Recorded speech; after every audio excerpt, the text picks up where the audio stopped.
Okay, so today we're diving into something a little different. Imagine you're packing for a trip, right? This one was packed with info. Your latest obsession, I see. I get it. Seems like you're really interested in this whole metabolic health thing lately. Well, yeah, it's kind of hard to ignore when you hear stats like the one Dr. Means drops at the beginning. Yeah, that 93% number, right? 93% of American adults with suboptimal metabolic health. That's wild. Yeah. It really makes you stop and think. Seriously. It's funny because we always hear metabolic health and we think, okay, weight loss. But Dr. Mean, she really breaks it down. It's so much bigger than that. Right. Like, what does it actually mean for our bodies when our metabolic health is out of whack? Well, she uses this analogy of a high-performance car. If your metabolic health is suffering, it's basically like trying to run that car on fumes. It's not sustainable. I like that. Yeah, you might sputter along for a bit, but eventually things are going to break down, and we're talking serious breakdowns here. And it's not just about feeling a little sluggish. Dr. Means points out that this metabolic dysfunction is linked to some major health issues, right? Oh, absolutely. Heart disease, stroke, even certain types of cancer. It's like a domino effect. It's almost like our bodies are set up for those things to happen if our metabolic health isn't right. And what's frustrating is that Western medicine tends to focus on treating those individual dominoes, those individual diseases, instead of addressing the root cause. Metabolic dysfunction. It's like putting a Band-Aid on a leaky faucet instead of fixing the pipe itself.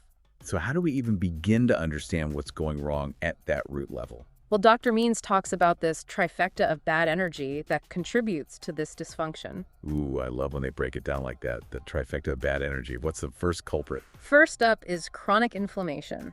Imagine your cells are in a constant state of fight or flight. It's like this biochemical fear that grips your cells and prevents them from doing their jobs effectively. No wonder we're all so stressed out. Right, it's like your body's always on high alert. Okay, so that's chronic inflammation. What's the second member of this not-so-fun trio? Next is mitochondrial dysfunction. Now, stick with me on this one. Mitochondria are like tiny power plants within our cells, right? Right. And they're responsible for converting food into that usable energy our bodies need. But when they aren't functioning correctly, it's like experiencing rolling blackouts in your cells. They're just not getting the power they need. Okay, so we've got fear from the inflammation and blackouts in our cells. And then to complete the trifecta, we've got oxidative stress. Oh boy, this is starting to sound ominous. What exactly is oxidative stress? Think of it like tiny wildfires raging within your cells, causing damage and wreaking havoc on everything. Okay, you've officially painted a scary picture. Fear, blackouts, and wildfires. It's not a pretty picture, but the good news is we're going to learn how to put out those fires. Well, that's a relief. I was starting to get a little anxious. So with all this talk of damage, can we actually, reverse this metabolic dysfunction? Or are we stuck with these tiny wildfires forever? Well, that's the good news. Both Dr. Means and Huberman, they seem pretty optimistic that we have more control over our metabolic health than we might think. That's reassuring. Yeah, and it's not about some crazy fad diet or anything like that. It's really about, making sustainable lifestyle changes. Those things that actually support our body's ability to thrive. Okay, so no magic bullet. Got it. Yeah. But where do we even begin? Well, Dr. Means, she talks about the power of, get this, walking. Walking. Okay. I have to admit, when I first heard that, I was like, yeah, moving is good. We all know that, right? Right. But she goes so much deeper into the why behind it. Like, why is walking so beneficial for our metabolic health? Yeah, because it seems like there's got to be more to it than just get your steps in. Exactly. Like, she totally debunks that whole 10,000 step goal. Oh, good. Because who really knows where that number even came from? Right. It's not about hitting some magic number. It's more about making sure you're getting enough regular muscle contraction throughout the day. Okay, now this is where it starts to get really interesting. So explain this whole muscle contraction thing. What's actually happening in our bodies when we move? So every time you contract your muscles, even with something as simple as, walking to the mailbox or whatever, you're basically sending these signals within your cells. Signals? Yeah, these signals tell your cells to improve their ability to use glucose for energy. So it's helping our cells actually use that sugar instead of storing it as fat. Exactly. Imagine you've got a fireplace, right? You can either use that wood to heat your home, or you can let it pile up in the backyard. Okay, I'm with you. It's the same idea with glucose. Walking, any kind of movement, it helps us burn that fuel instead of letting it accumulate in our bodies. Okay, that analogy really works. So it's not about crushing it at the gym for an hour and then sitting for the rest of the day. Right. Exactly. It's about finding ways to integrate movement consistently throughout the day, just like our ancestors did. Right. They were constantly on the move. Exactly. Walking, foraging, building, movement was just a natural part of their existence. And our bodies, we're not so different from our ancestors, right? Right. So we need to find ways to bring back that natural movement into our, modern busy lives. Totally. And Dr. Means, she has a really simple suggestion. She says, set a timer to move every 30 minutes. Every 30 minutes, even if it's just for like a minute or two. Exactly. It doesn't have to be anything crazy. Get up, walk around, do some air squats, maybe even some stretches. I can do that. See? It's all about, listening to your body, not punishing it. I love that. So we've talked about the importance of movement, but what about the fuel we're using to power those cells? It's got to matter, right? Yeah. What we're putting into our bodies. Absolutely. And, Dr. Means has this really interesting perspective on food. She actually calls it information for our bodies. Information. Okay, tell me more about that. What does she mean by food as information? So it's kind of mind-blowing when you think about it. She's basically saying that our bodies are literally built from the food we eat. We've all heard, you are what you eat.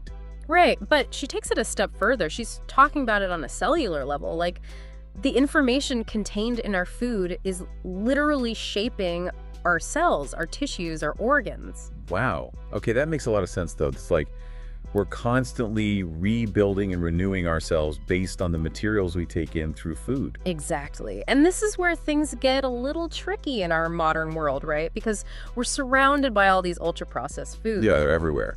And they're engineered to be, like, hyper-palatable, almost addictive, Exactly. But the problem is they're often lacking in the essential nutrients our cells need. It's like trying to build a house out of cardboard, just not going to be very strong or resilient. Exactly. And then our bodies are constantly sending us these signals that they're not getting what they need. So we end up, overeating. Trying to fill that void. Exactly. So it's not just about willpower or discipline. It's about actually giving our bodies the information, the nutrients they need to thrive. 100%. And that's where real whole foods come in. Yeah, the stuff our ancestors would actually recognize as food. Exactly. And when we eat those foods, we trigger our body's natural satiety signals. Those signals that tell us we're actually full and satisfied. So we're not constantly battling those cravings. Right. It's not just about willpower. It's about working with our bodies, not against them. Okay, so we're choosing quality over quantity. What are some of those key foods we should be focusing on? Think colorful fruits and vegetables, Love those. Healthy proteins, fiber, those omega-3 fatty acids, antioxidants. Foods that nourish our cells and support, optimal metabolic function. Exactly. It's not about dieting. It's about truly nourishing ourselves from the inside out. Okay, I'm on board with that. Yeah. So we've got movement, nutrition. What else? What other tools do we have in our metabolic health toolkit? Well, Dr. Means also dives into the world of fasting and time-restricted eating. Have you experimented with that at all? I've definitely been curious about it. But I think there's so much confusion around fasting, right? Like, people think it's about starving yourself or something. Yeah, I think there's definitely a lot of misinformation out there. But it's not about deprivation. It's more about, giving your body a break from constant digestion. Okay, so like a digestive system vacation. Exactly. And this can do wonders for your metabolic health. There's actually science to back this up, right? Oh, absolutely. There's a ton of research coming out now that shows the benefits of time-restricted eating. Like what? Well, for example, studies are finding that just compressing your eating window, to 6 to 8 hours, can have these incredible effects on your blood sugar and insulin levels. Really?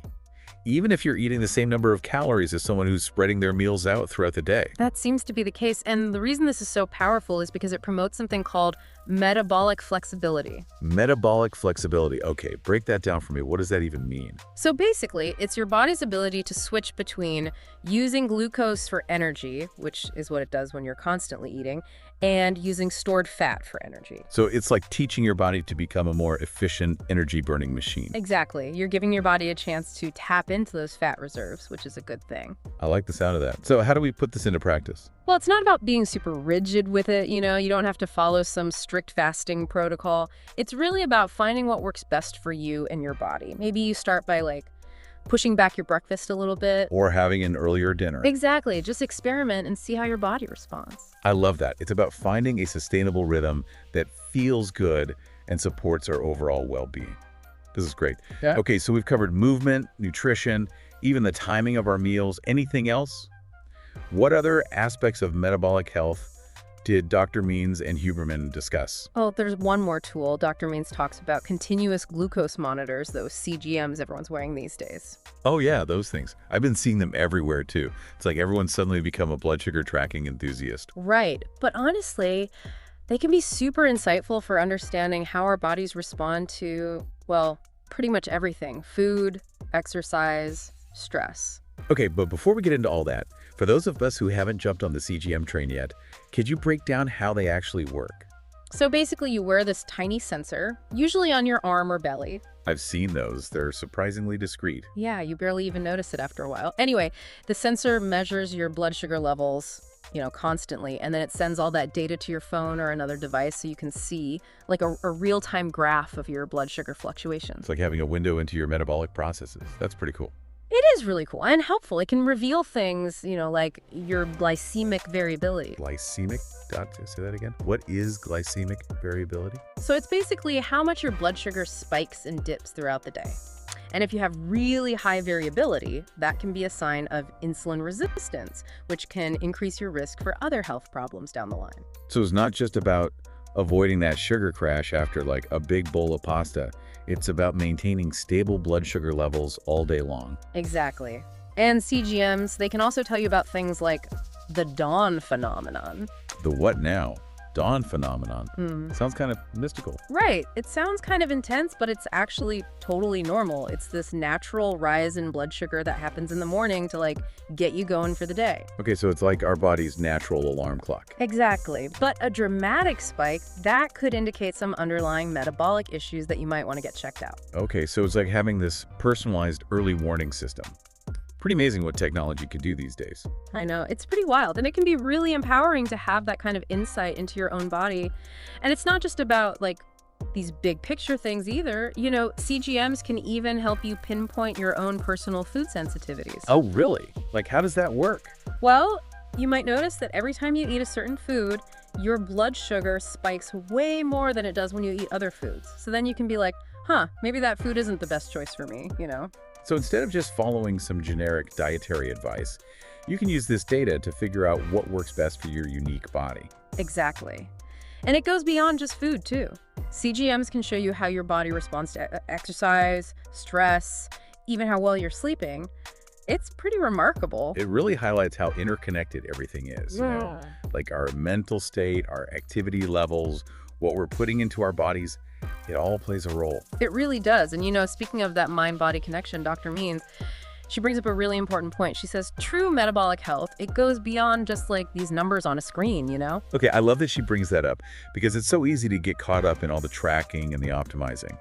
But it's about more than just our physical health. Exactly. Our minds, our stress levels, our connection to the natural world, those things all play a huge role too. It's so true. I know for me, when I'm stressed, I crave sugar like crazy. My sleep goes out the window. It impacts everything. Right. And Dr. Means actually talks about how chronic stress, it directly impacts our blood sugar levels.